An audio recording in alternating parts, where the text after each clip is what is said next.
Segi ya.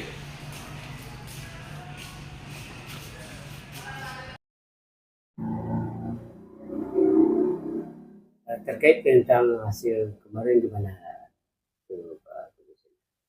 Ya, terima kasih.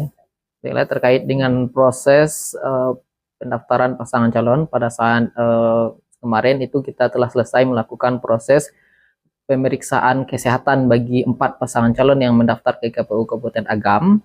Pemeriksaan kesehatan dilakukan di Rumah Sakit Unan, itu berlangsung dari tanggal 30 sampai tanggal 2. Dan kita memeriksa kemarin itu tanggal 30 itu 1 orang, 31 itu 2 orang, dua pasangan, dan tanggal 2 1 pasangan. Dan kemudian di tanggal 3 kemarin pihak tim pemeriksa telah menyampaikan hasilnya ke KPU Kabupaten Agam. Adapun setelah kita teliti dan kita lihat dari hasil pemeriksaan tersebut, semua dinyatakan sanggup untuk melaksanakan pemimpin kepala daerah baik secara jasmani maupun rohani, dan juga menyatakan bebas dari penggunaan narkotika, karena 3 item itu yang merupakan untuk diperiksa di rumah sakit kemarin. Dan itu juga KPU Kabupaten Agam telah menyampaikan 3 dokumen tersebut kepada LO Paslon untuk disampaikan di masa perbaikan. Kira-kira persyaratan selanjutnya untuk calon?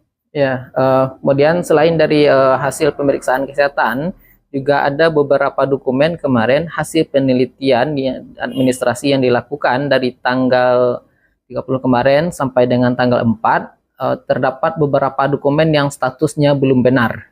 Jadi dari 4 pasangan calon tersebut sampai saat ini kesimpulannya semua belum memenuhi syarat. Artinya 4 pasangan calon itu belum memenuhi syarat.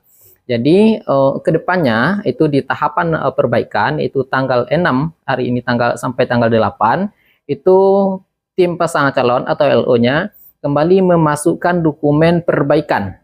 Jadi dokumen yang sebelumnya statusnya belum benar itu harus dimasukkan perbaikannya di tanggal 6 sampai tanggal 8 ini. Jadi persyaratan yang belum yang mesti dilengkapi para calon apa saja?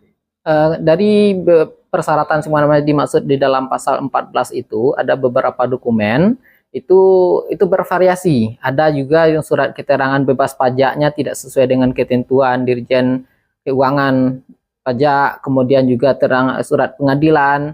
Ada juga yang diminta itu adalah ijazah yang dilegalisir, tetapi dia masukkan pindai asli, scan asli. Ya, maka dokumen-dokumen yang kemarin itu belum benar sesuai dengan ketentuan yang diatur oleh juknis kita, maka itu diminta diperbaiki kembali. Masanya memasukkan dari 6 sampai 8 ini. Jadi kalau ada nanti paslon yang tidak memasukkan dokumen sebagaimana yang kita nyatakan belum benar itu, artinya mereka tidak melakukan perbaikan dokumen tersebut, maka ini bisa mengakibatkan calon tersebut tidak memenuhi syarat. Ya, satu aja dokumen tidak benar dari beberapa dokumen yang diminta sesuai dengan syarat calon itu, maka itu membuat calon tidak memenuhi syarat nantinya. Nah, makanya masa perbaikan itu 6 sampai 8 dan 6 sampai 14 itu kita kembali melakukan proses penelitian administrasi perbaikan tersebut. Berarti secara bertahap. Bertahap, ya. Kemudian setelah semuanya selesai, itu apalagi yang itu penetapan apalagi? Ya. Di sana 6 sampai 14 itu penelitian, di 13 dan 14 nanti KPU akan menyampaikan hasil penelitian perbaikan tersebut kepada LO calon.